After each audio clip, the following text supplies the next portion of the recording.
आज है हमारा टॉपिक किसी वृत्ताकार वलय के कारण वलय की अक्ष पर उत्पन्न वैद्युत क्षेत्र की तीव्रता।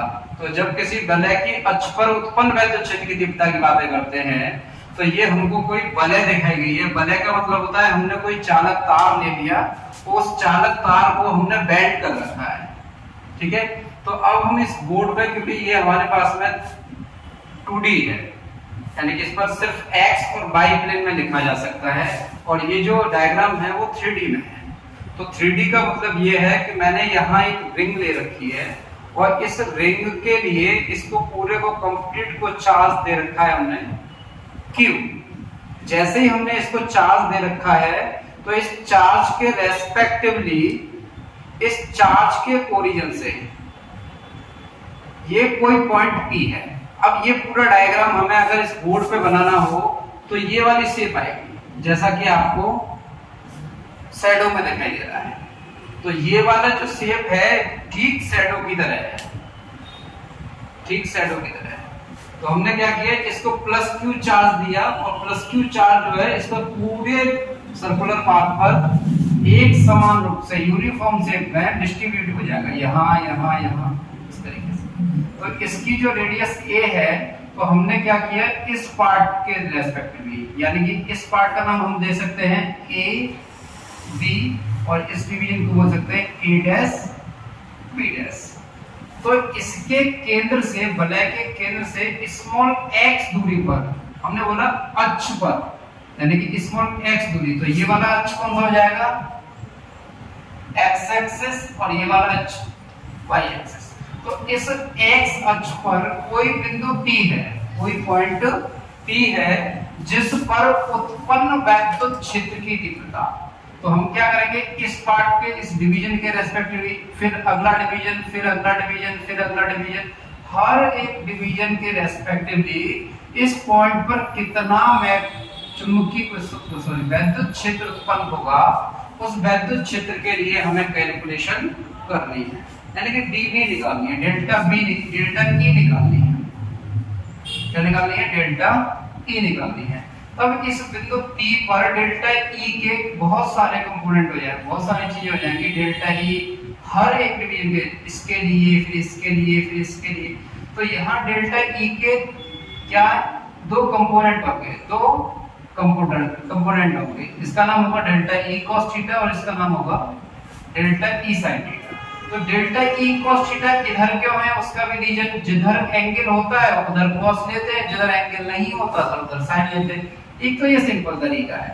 दूसरा तरीका क्या होता है, जब भी आपको ये साइंटिफिक तरीके से बात पूछ ली जाए तो आप उसका साइंटिफिक जवाब दीजिए। कंपोनेंट का मतलब होता है कि हमारे पास में अगर जैसे ये E है, ये E है, तो ये हमारे पास में कंडीशन क्या बन गई, इसको a बोला है, इसको x बोला है, और इसके लिए वैल्यू तो आप पाइथागोरस थ्योरम लगा करके a² + x² कर सकते हैं। तो ये तो इससे निकल आएगा। अब हम इस, अगर ये हमारे पास में एंगल थीटा है और हमको ये बेस निकालना है, क्या निकालना है, बेस निकालना है। तो अब इस डिवीजन के लिए काम कर रहा हूँ जहां से डेल्टा E cos थीटा और डेल्टा E sin थीटा। तो सेम इसी प्रोसेस में ये है डेल्टा E, और इस कंपोनेंट को आप कैसे कैलकुलेट करेंगे, तो ये वाला एंगल बन गया थीटा। अब इस थीटा के रेस्पेक्टिव ये वाली बात कहे हैं तो ये बेस है, आधार है, और ये वाली बात जो कहेंगे तो इसका मतलब ये वाली बात और ये वाली बात दोनों सेम है, यानी कि ये हमारे पास में क्या हो गया, परपेंडिकुलर हो गया, इसका लंब हो गया। और लंब को डेल्टा E के रेस्पेक्टिवली कैसे निकाल सकते हैं, तो ये वाली बात हो जाएगी डेल्टा E sin थीटा, और इसको निकालेंगे तो वो कितना हो जाएगा, डेल्टा E cos थीटा, क्योंकि आधार जो आता है वो cos में आता है, आधार जो आता है वो cos में आता है, और लंब जो आता है वो sin में आता है। इसलिए इस कंपोनेंट का नाम डेल्टा E sin थीटा और इस कंपोनेंट का नाम डेल्टा E cos थीटा होता है।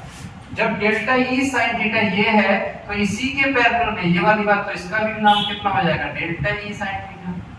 तो इस तरीके से हम इसका डिवीजन कर लेते हैं, तो ये value delta E sin theta हो जाती है, और ये वाला जो कंपोनेंट होता है वो डेल्टा E cos थीटा होता है। तो इस पॉइंट पर कितना इलेक्ट्रिक फील्ड जनरेट होगा, यानी कितना ई जनरेट होगा, उस ई की कैलकुलेशन हमको करनी है। तो एक बार लिख लेते हैं बेटा, नोट करिए, नोट।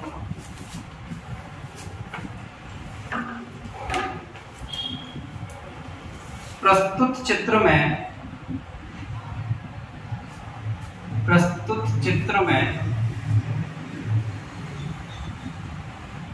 स्मॉल ए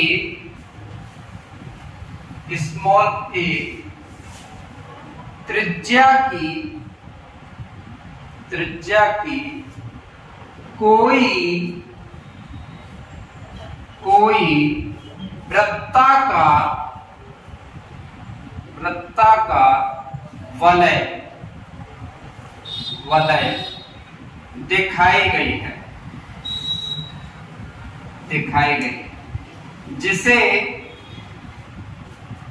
जिसे प्लस क्यू आवेश विद्युत आवेश लिख सकते हैं, आवेश दिया गया है, जो इसकी सतह पर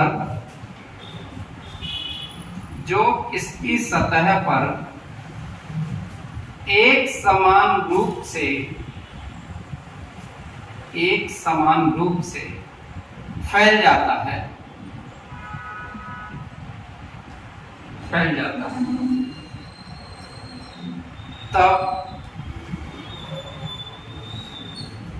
तब इस वृत्ताकार वलय के अक्ष पर कोई बिंदु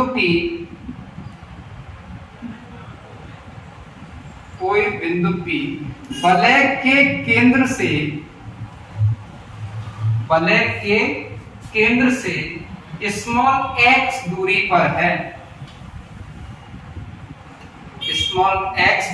पर है,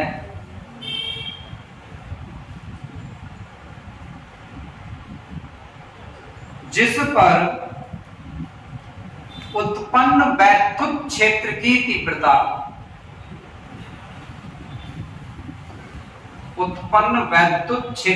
तीव्रता जिस पर उत्पन्न वैद्युत क्षेत्र की तीव्रता डेल्टा ई,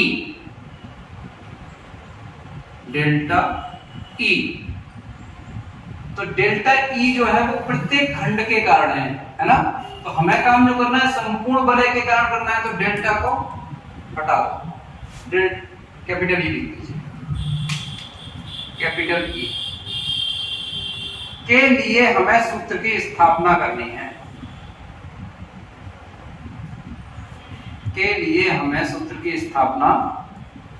है, तो हम डेरिवेशन कैसे करते हैं इसका, तरीके से समझिएगा। बड़े ही सिंपल लैंग्वेज में आपका फिजिक्स तैयार करेंगे। फिजिक्स में कभी भी कोई भी टॉपिक ऐसा नहीं होगा जिसको किसी भी बुक की लैंग्वेज में लिखाया जाएगा। कभी भी ऐसा नहीं होगा कि आपको कोई भी टॉपिक समझने में दिक्कत आएगी। बिल्कुल सिंपल लैंग्वेज में, सिंपल तरीके से 100% न्यूमेरिकल के साथ में चलिएगा। तब ए बी अल्पखंड के कारण बिंदु P पर उत्पन्न वैद्युत क्षेत्र की तीव्रता, सिंपल का डेल्टा ई, क्योंकि यहाँ जो डिवीजन दिया गया है वो ए बी अल्पखंड है और ए बी अल्पखंड को कितना चार्ज दिया गया है, डेल्टा की। तो वैद्युत क्षेत्र की तीव्रता का फॉर्मूला होता है 1/4 pi epsilon not delta Q upon यहां से यहां तक की डिस्टेंस, और इस डिस्टेंस को हम स्मॉल आर बोल सकते हैं। तो स्मॉल आर का होल स्क्वायर, स्मॉल आर का होल स्क्वायर, ये डेल्टा ई की वैल्यू होगी। ठीक है, इक्वेशन नंबर फर्स्ट नीचे लिखेंगे। तब इतना लिखने के बाद में तब डेल्टा ई के दो घटक, डेल्टा ई के दो घटक, delta E cos theta, delta E cos theta और डेल्टा ई साइन थीटा होंगे। डेल्टा ई कॉस थीटा और डेल्टा ई साइन थीटा होंगे। डेल्टा ई साइन थीटा नीचे लिखेंगे फिर से, डेल्टा ई साइन थीटा एक दूसरे के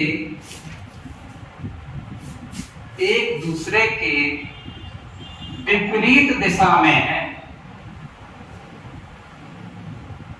एक दूसरे के विपरीत दिशा में है, जो मिलकर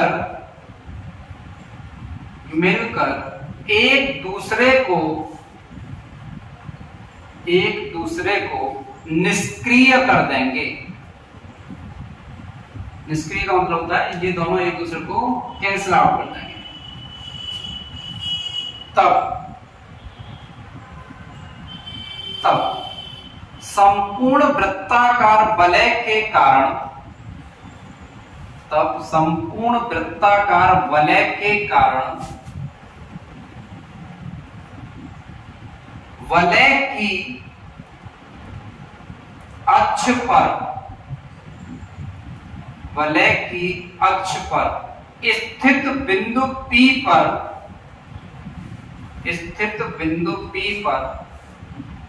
उत्पन्न वैद्युत क्षेत्र की तीव्रता, उत्पन्न वैद्युत क्षेत्र की तीव्रता, बिंदु P पर उत्पन्न वैद्युत क्षेत्र की तीव्रता,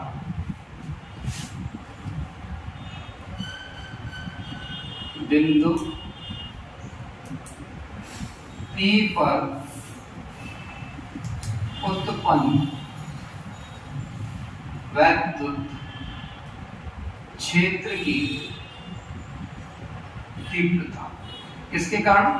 संपूर्ण वलय के कारण।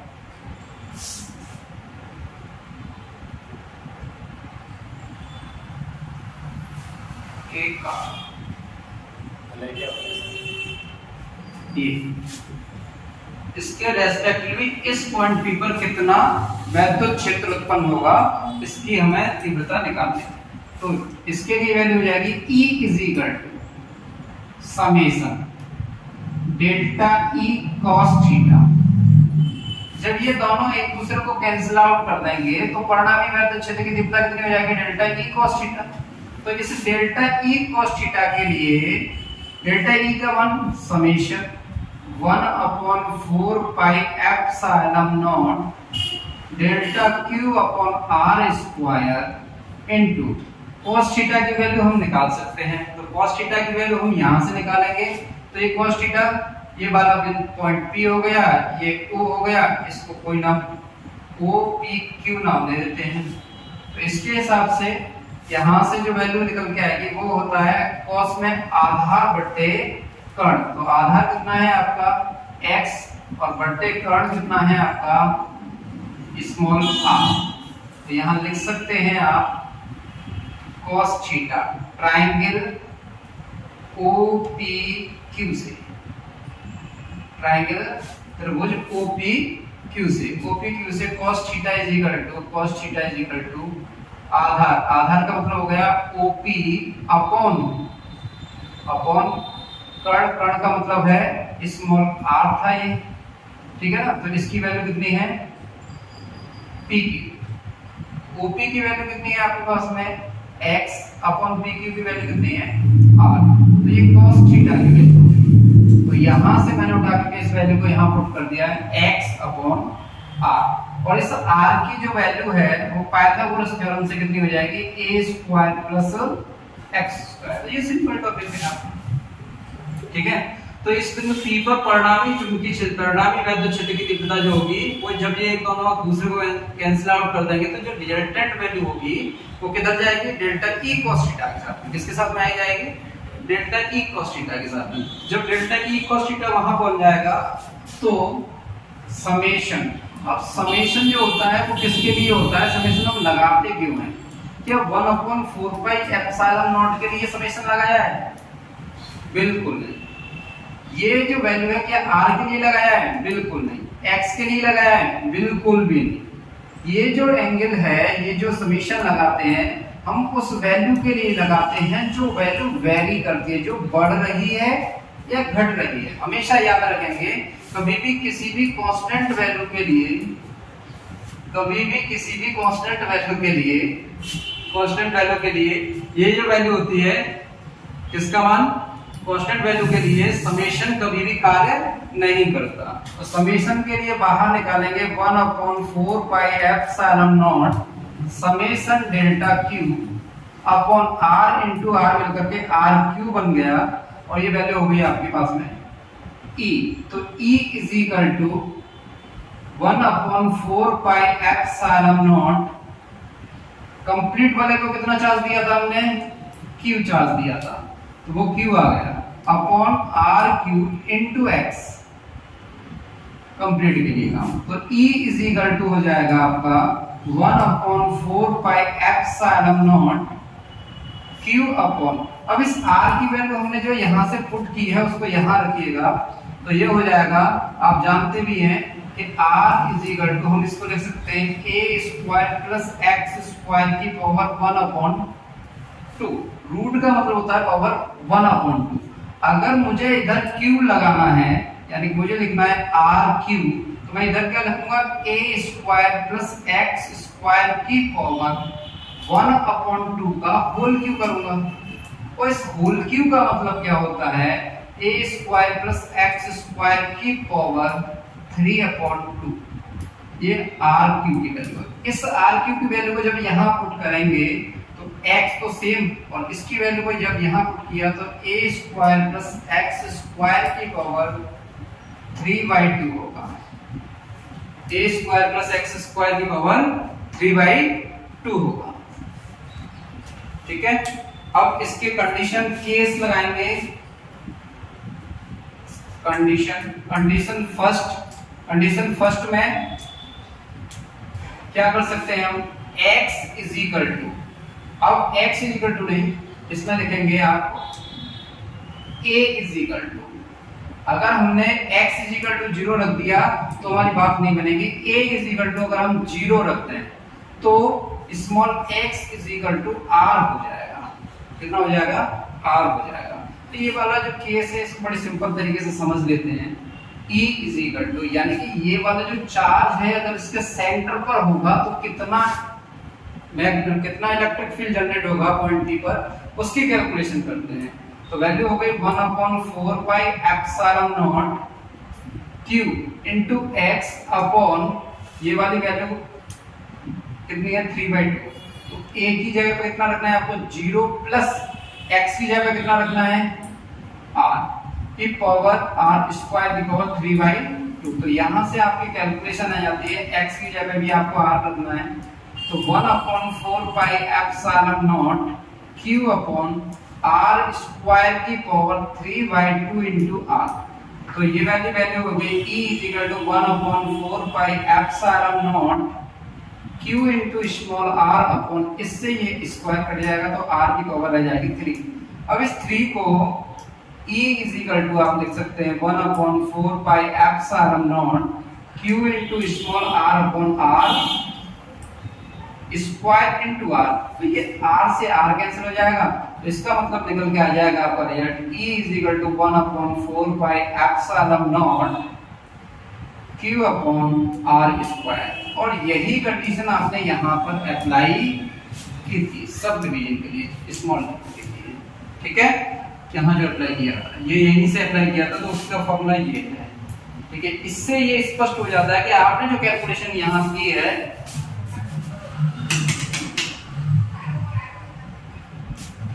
जो की है वो आपकी कैसी कंडीशन है, एकदम आपने जो काम किया है वो एकदम एक्यूरेट है और सही है। और इस बात को आप साथ ही साथ जज कर सकते हैं कि आपने कहीं कोई कैलकुलेशन में गलती तो नहीं कर दी। अगर ये वाली बात ये नहीं निकल के आता तो हमारे पास में 100% केस बन जाता कि ये आपका आंसर नहीं हो सकता। अब किसी बच्चे ने कह दिया हमसे कि सर हम a = 0 रखा, वैसे x = 0 रखे, अगर हम इस x को 0 रख देंगे तो इसका मतलब यहाँ पे इलेक्ट्रिक फील्ड जनरेट ही नहीं होगा, e की वैल्यू पहले से ऑलमोस्ट 0 हो जाएगी। 0 के साथ कुछ भी मल्टीप्लाई करेंगे तो क्या हो जाएगा 0। समझ में आ गया? चलिए आज के लिए इतना ही काफी। जय हिंद, जय भारत।